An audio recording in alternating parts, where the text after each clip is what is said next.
Imagine pouring months of your heart and soul into creating something, a digital design, something uniquely yours, born from your creativity, your late nights, your vision. Now imagine waking up one day to discover that design is on products being sold in dozens of boutiques across the entire country, and you haven't seen a single cent from any of it.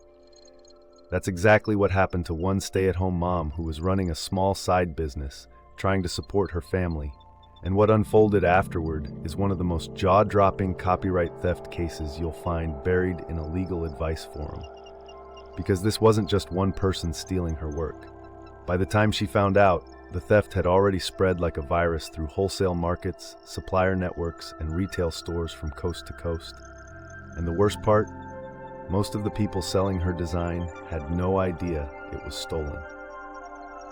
So today, we're breaking down exactly what happened, what her legal options are, and what every creator, artist, and small business owner absolutely needs to know before something like this happens to them. Let's set the scene. This woman, a stay-at-home mom in the Pacific Northwest, creates and sells digital designs.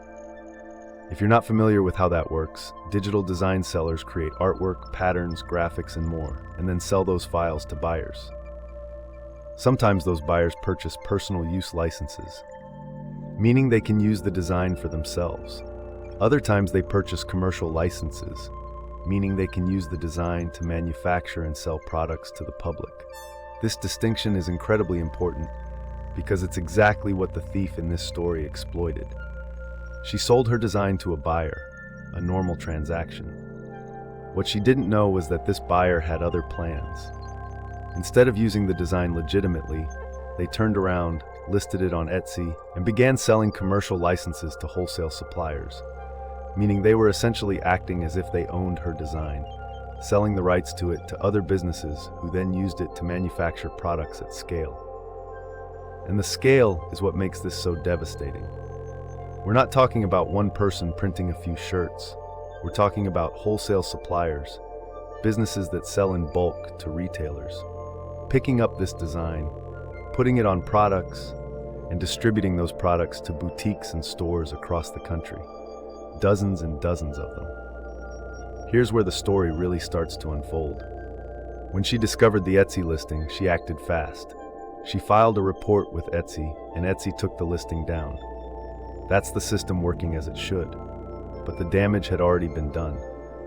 Before the listing was removed, the thief had already sold those commercial licenses. The chain had already been set in motion. The design was already out there.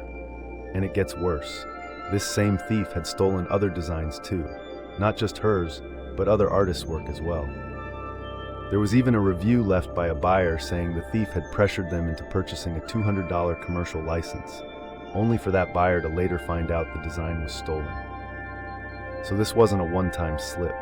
This was a calculated, deliberate operation built on theft. Now here's where the legal complexity really kicks in, and why this case is so fascinating from a legal standpoint. You've got multiple layers of parties involved.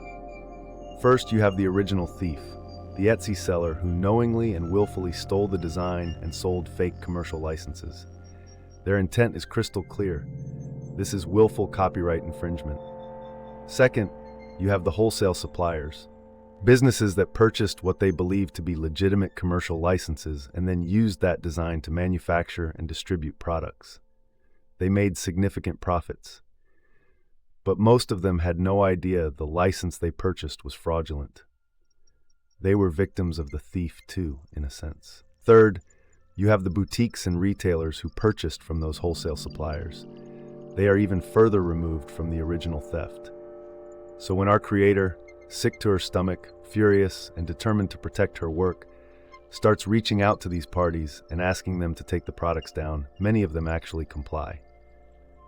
That's a good sign. It shows good faith. But the real question is compensation. Her design was used to generate real, significant revenue, and she received nothing. She decides she wants to pursue a portion of the profits. She's not asking for the moon. She specifically said she wants around 20 to 30%. Recognizing that the wholesale sellers put in work, covered costs, handled shipping, and in many cases genuinely didn't know they were doing anything wrong. She's trying to be reasonable. She tries to reach a settlement with one of the major wholesale sellers, and this is where things get really interesting. This wholesale seller claims she can't locate records of her revenue. Then, after speaking with her lawyer, she sends an email offering $450, but with a condition. The creator has to sign what's called a global release of all claims. Let's be very clear about what that means. A global release of all claims is a legal document that, once signed, would prevent her from pursuing any further legal action against that seller, or potentially others, related to this issue. It is a legal off-ramp designed to close the door permanently, often for far less than what someone is actually owed. And $450, given the scale of distribution we're talking about here, almost certainly represents a fraction of what this seller earned. The creator wisely declines until she can see actual revenue records. That is absolutely the right call. Now she's weighing her options. She mentions the Copyright Claims Board, the CCB. This is a relatively new federal body created specifically to handle small copyright disputes without requiring the full firepower of federal court. It's faster, cheaper, and more accessible for independent creators and small business owners. The maximum damages available through the CCB are $500,000 per proceeding, and you don't necessarily need an attorney. But there's a catch. Any party she files against at the CCB has the right to opt out. If they opt out, the case gets kicked to federal court, which is expensive, slow, and complicated. She already got a quote of $650 an hour from one attorney just to send letters. Federal litigation could cost tens of thousands of dollars with no guarantee of recovery. So who should she file against? The short answer from a legal strategy standpoint is this. The original thief is the most clearly liable party. Willful copyright infringement. No question. The challenge is whether that person has any money worth recovering. Thieves running scam operations on Etsy often don't. They may be judgment-proof, meaning even if you win, there's nothing to collect. The wholesale sellers are trickier. Their infringement may be classified as innocent infringement, meaning they didn't know they were infringing, which can significantly reduce statutory damages. However, they still profited from the unlicensed use of copyrighted work, and actual damages based on their profits are still potentially recoverable. Filing against multiple parties is possible, and in this situation, it may be the only way to recover meaningful compensation.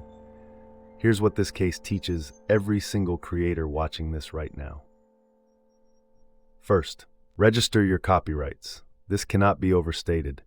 If a design is registered with the U.S. Copyright Office before infringement occurs, or within 3 months of publication, you become eligible for statutory damages and attorney's fees. That changes everything. It means you can potentially recover significant damages without having to prove exactly how much money someone made from your work. It also makes you a far more credible threat in settlement negotiations. Second, when you discover infringement, act immediately and document everything. Screenshots, dates, listings, reviews, anything that shows the scope of the theft. This creator did this right. She moved fast, she got the Etsy listing taken down, and she started contacting sellers. Third, never sign a global release of all claims without fully understanding what you're giving up and whether the number being offered is truly fair. Consult with an attorney before signing anything. Many copyright attorneys will do a free initial consultation, and some work on contingency for strong cases. Fourth, the CCB is a real and legitimate option for independent creators. It was built for situations exactly like this one. File methodically. You can file against multiple respondents. Focus on the parties with the deepest pockets and the clearest liability first. Fifth, and this is the emotional heart of this story, your work has value. A stay-at-home mom poured herself into a design that ended up on products sold across the entire country, and someone else collected the profits. That is not acceptable. Art is labor. Creativity is labor. Every designer, illustrator, digital artist, and creator deserves to be compensated for what they make. The law exists to protect that. Use it. This case is still ongoing for the creator who shared her story. She's navigating one of the most complicated and emotionally exhausting situations a small creator can face. But she's doing it with clarity, with patience, and with a genuine commitment to being fair, even to the people who unknowingly sold her stolen work. That's not weakness, that's strength. If this happened to you, if your artwork, your designs, your creative work has been stolen and distributed without your permission, start by documenting everything right now. File a DMCA takedown wherever your work is being sold. Look into registering your copyright immediately, and look into the Copyright Claims Board as a starting point for your legal options. You don't have to have unlimited resources to fight back. You just have to know your rights. If you found this video helpful, subscribe so you never miss a story like this one. Every week, we break down real legal situations that affect real people, because knowing the law is the first step to protecting yourself. See you in the next one.